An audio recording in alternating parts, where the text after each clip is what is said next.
She wore a $13 ring for almost 30 years, until she learned the astonishing truth behind it.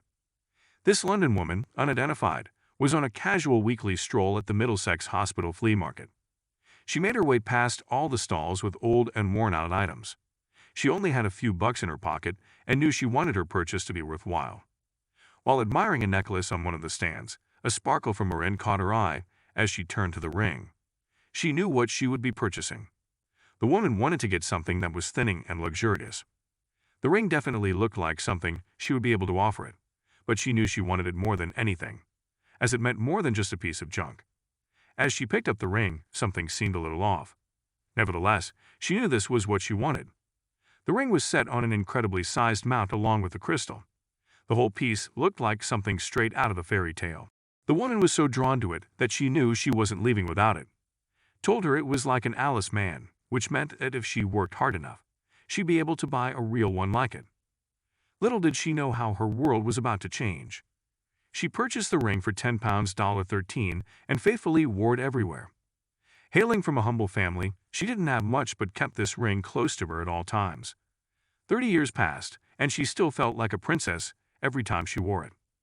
One day on her regular trip to the grocery store, something strange happened. After getting done with work, she headed to the grocery store. She picked up everything she needed and headed to the checkout line. While she waited, she realized there was a stranger who kept staring at her hand. She found this incredibly strange but didn't think much of it and continued to wait for her turn. But this mysterious man was not going to let go so easily. The man kept tying herring, which made the woman feel uncomfortable. Her turn finally came and she quickly paid for her things and proceeded to leave.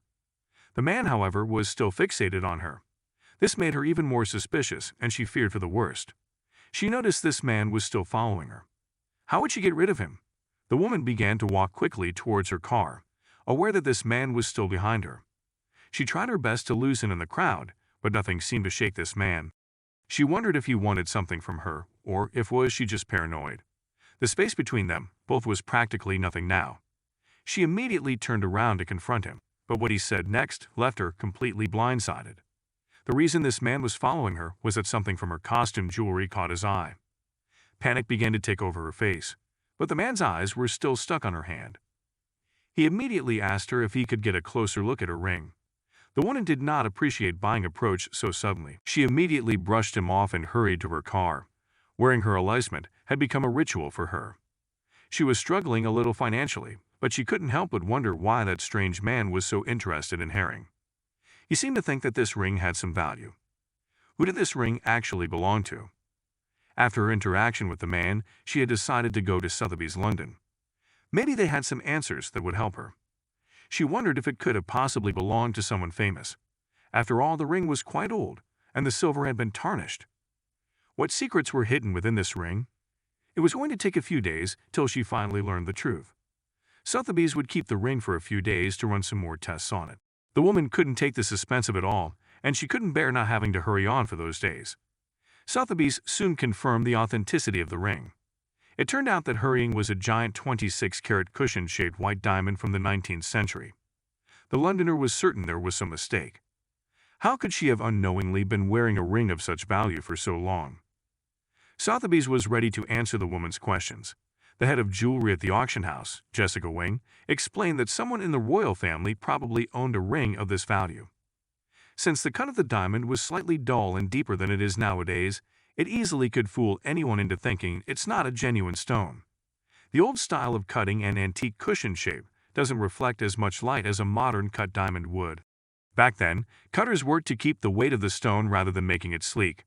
The brilliance of this diamond was hidden thanks to its antique shape and style. After testing it with the Gemological Institute of America, Sotheby's stated that it was indeed a diamond. Jessica Wyndham told the owner of the ring that it called go for as much as £350 in the auction.